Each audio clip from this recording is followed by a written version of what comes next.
Bienvenue dans le vestiaire avec Nicolas Saint-Pierre. Parce qu'il y a eu un bilan de mi-saison de la part du directeur général Serge Beausoleil. Et je ne sais pas si notre prochain invité, l'entraîneur-chef des Olympiques, est au même diapason de son GM. Quelque chose me dit que oui. Mais on lui parle tout de même de ce bilan de mi-saison, mais surtout de la performance des siens lors de leurs 2 derniers matchs. Alexis Loiseau, qu'on va rejoindre à l'instant. D'abord, bienvenue, coach. Merci d'avoir accepté l'invitation. Bon mardi. Salut Nick, bon mardi, ça fait plaisir. Serge Beausoleil, qui était devant les médias aujourd'hui. Tout d'abord, il parle de l'expression que vous avez pour vous autres, gilet noir. Gilet noir, je suis curieux de savoir, ça voulait dire quoi pour vous autres, ça? Ben écoute, on veut des gars qui sont prêts à mettre leur cœur sur la glace, puis à compétitionner, puis à jouer de la bonne façon. Tu sais, c'est une phrase qui est beaucoup utilisée dans le hockey, mais c'est vraiment ce qu'on cherche. On cherche des gars qui sont capables de, justement, des fois mettre un petit peu leurs statistiques de côté ou des choses comme ça, puis de jouer pour l'équipe en premier. C'est vraiment la chose la plus importante pour nous autres. Puis c'est ce que ça prend. Puis après ça, ben, le niveau de compétition est toujours extrêmement important aussi. Serge semble faire un bilan assez positif malgré les circonstances. Est-ce que tu y vas dans le même sens, c'est-à-dire dans l'ensemble, une mi-saison fort positive pour vous autres? Ben, je dirais pas fort positif. Là. Je dirais un peu comme Serge. J'ai écouté en partie sa conférence de presse, là, mais je pense que ça a été un début de saison qui était assez bon. Dans le dernier mois, c'est vraiment pas le genre de hockey qu'on veut jouer. Puis, c'est pas le genre de performance qu'on va avoir. Surtout pas dans la série de 5 matchs à la maison là, qui a été du hockey vraiment pas à la hauteur de nos attentes. Puis, ce que nos partisans méritent aussi. Fait que c'est plus le dernier mois pour moi qui passe un petit peu moins bien. Puis c'est important de rétablir les choses le plus rapidement possible. Lors de vos 2 derniers matchs, défaite de 6-4 contre Sherbrooke et à Rimouski, victoire de 5-2. Si on montait au match contre Sherbrooke, pendant 2 fois, vous avez eu l'avance dans cette rencontre. Qu'est-ce qui a fait la différence pour vous autres pour finalement retrouver un match que vous perdez? Ouais, je pense qu'on a été quand même en contrôle de ce match-là, une bonne partie du match. Là. Tu l'as dit, on a eu les devants, on était en 3e période, on allait devant, on a eu quelques mauvaises pénalités. On a eu un 5 contre 3 complet de 2 minutes sur aussi un trop de joueurs sur la glace. Alors, je pense qu'on s'est tiré dans le pied un petit peu. J'ai pas aimé comment qu'on a géré nos fins de période, les moments importants dans ce match-là. Puis je pense qu'on a donné des buts où c'est assez facile à corriger, je pense, puis à enlever. Fait que il y a quand même beaucoup de choses positives dans ce match-là. Je pense qu'on a créé beaucoup plus d'attaques. Puis en général, j'aimais un petit peu plus la façon qu'on travaillait et qu'on patinait. Mais à la fin du match, justement, je pense qu'on a trop donné pour pouvoir espérer sortir de là avec une victoire. Donc, si l'expression des sénateurs stick with it est l'expression qu'on retient, je pense que c'est la même chose pour vous autres. Parce que si vous avez fait de bonnes choses, il faut s'accrocher à ça. Puis je pense que le match contre Rimouski a été peut-être la répercussion du bon travail que vous aviez accompli malgré la défaite à Sherbrooke.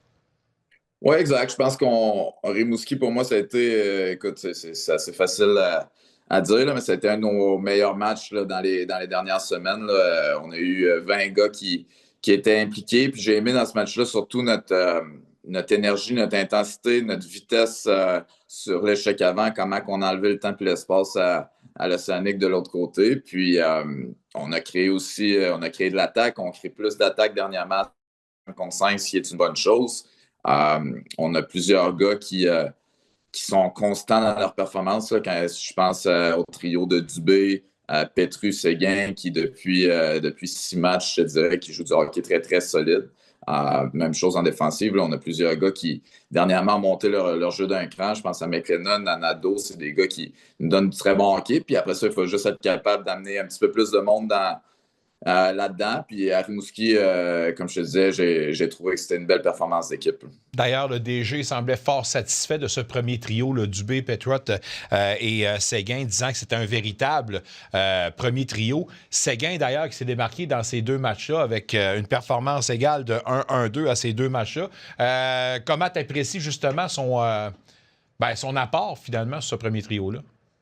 Ben, c'est un gars qui est extrêmement important pour nous autres, là. Gab, c'est un gars, quand on parle de jouer de la bonne façon puis de prendre soin des détails puis de jouer pour l'équipe. Là, ça, c'est, je pense, le gars parfait pour représenter ça. Puis, écoute, il y a eu une grosse blessure en début de saison. Il a travaillé très fort pour venir. Quand il est arrivé, il était tout feu, tout flamme. Puis après ça, il y a eu comme n'importe quel joueur, la plupart du temps, qui a une grosse blessure qui revient. Il y a une petite période un petit peu plus creuse après ça, mais il s'est vraiment sorti de ça. Puis comme je te disais, dans les 6-7 derniers matchs, là, c'est un gars qui montre l'exemple. Puis son trio font un très bon travail. En anglais, il y a une expression qui dit « monkey off my back ». Comment Gaponov a enlevé une dose de pression sur lui en marquant son premier but? Oui, écoute, je pense que tu fais bien à le mentionner. Là, c'est un gars qui, depuis le début de la saison, c'est pas des conditions faciles pour un jeune de 17 ans qui arrive ici puis qui il est arrivé qui parlait presque pas anglais. On voit une très, très belle progression à ce niveau-là. Dans les dernières semaines, là, on le voit beaucoup plus confortable à parler.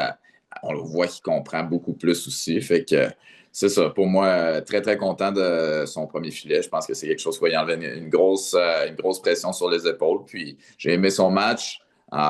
Puis c'est ça. Je trouve qu'il prend confiance, puis on prend assurance aussi. On le voit plus dans les entraînements dernièrement. Fait que, le mot d'ordre pour l'organisation, c'est tout ça, de la patience. Dans le cas de Gaponov, tu viens de le dire, là, l'adaptation, on doit lui donner le temps voulu. Ouais. Parce que tu ne fais pas venir ici parce qu'il n'y a pas de potentiel. Là. Non, je pense que le jeune a un très bon potentiel. C'est sûr que c'est toujours différent, un petit peu, surtout avec les Européens. Là, je veux dire, il part de la Russie, comme je dis, c'est pas son langage. Si on compare avec Chaikov un petit peu, Chaikov lui parlait très, très bien anglais quand il est arrivé. Fait que ça, je pense que ça joue pour beaucoup. Puis, comme n'importe quel joueur, je pense que ce qu'on veut voir, c'est une progression. Puis, à partir du moment où il progresse, je pense qu'on se doit d'être patient. Si on voit qu'il progresse un petit peu moins, bien là, c'est là que, je veux dire, des fois, il y a d'autres décisions qui se prennent. Période de transaction toujours névralgique et toujours excitante pour certains, mais peut-être pour d'autres, c'est moins jojo. Est-ce que tu sens une certaine nervosité dans ton vestiaire cette année à l'approche justement de cette date de transaction? Oui, écoute, c'est jamais une période qui est facile pour les joueurs.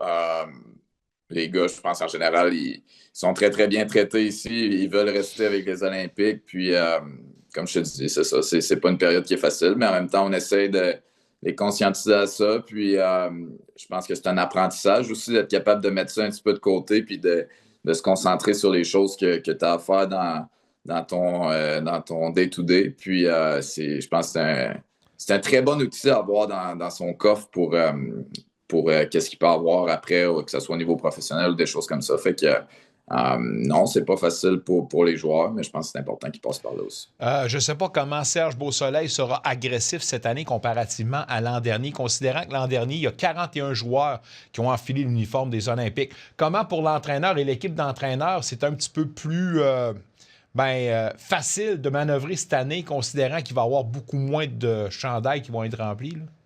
C'est une bonne affaire?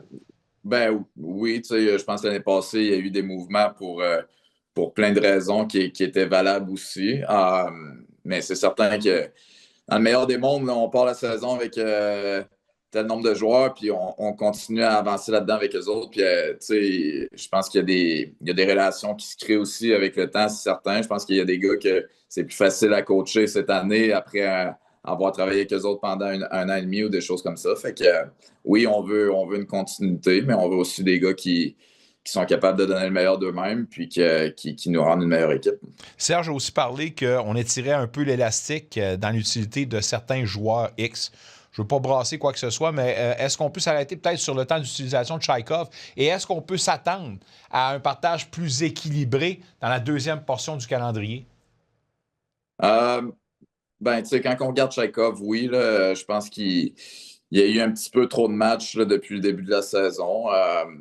Si on compare avec d'autres gardiens, je pense qu'il joue pas mal plus que lui aussi, mais oui.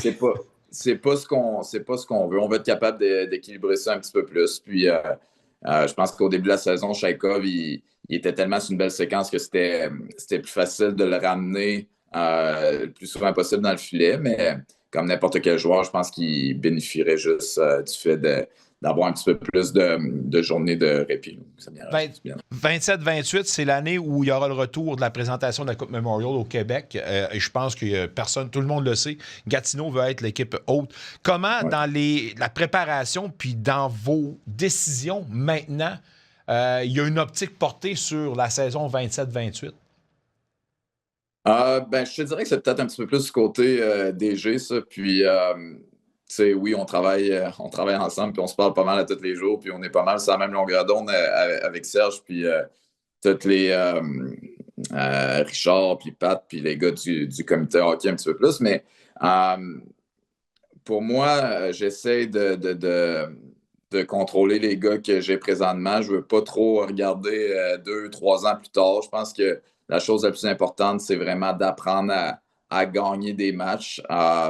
Puis on peut pas, comme Serge en a parlé un petit peu tantôt aussi, mais on peut pas être correct avec le fait de perdre des matchs. Ça, c'est vraiment la pire affaire qui peut arriver dans une équipe qui est en train de préparer quelque chose pour le futur, ou qu'on peut dire que c'est un petit peu en reconstruction, là, ou qui a été en reconstruction la saison passée.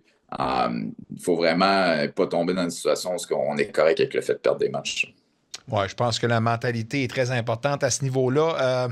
Si tu avais à faire une liste d'épicerie pour des joueurs dont tu as besoin, est-ce que je peux te poser la question piège? Est-ce qu'il y a une position que tu favoriserais pour améliorer peut-être le sort? Écoute, je pense que j'embarquerai pas là-dedans. Ça, c'est honnête.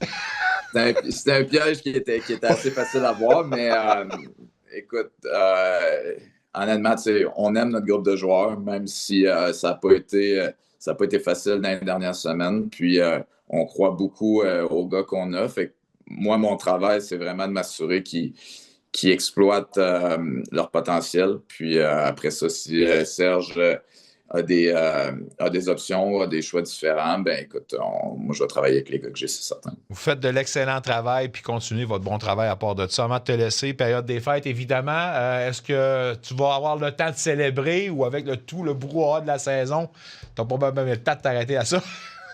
Ouais, ben écoute, on va passer du temps avec la famille, c'est certain. Passer un petit peu de temps à Québec, un petit peu de temps ici à Gatineau aussi. Fait que c'est ça va être le fun de prendre un petit repos aussi, passer du temps avec la famille. Je pense que c'est important. Difficile de ne pas être dans l'esprit des fêtes quand tu t'en vas célébrer à Québec. Alors, je te souhaite un heureux temps des fêtes, un joyeux Noël. Merci encore autrefois du temps que tu nous accordes. Puis, en espérant pouvoir te retrouver en 2026. Good, merci Nick. Salut coach. Un retour sportif 100% local dans le vestiaire avec Nicolas Saint-Pierre.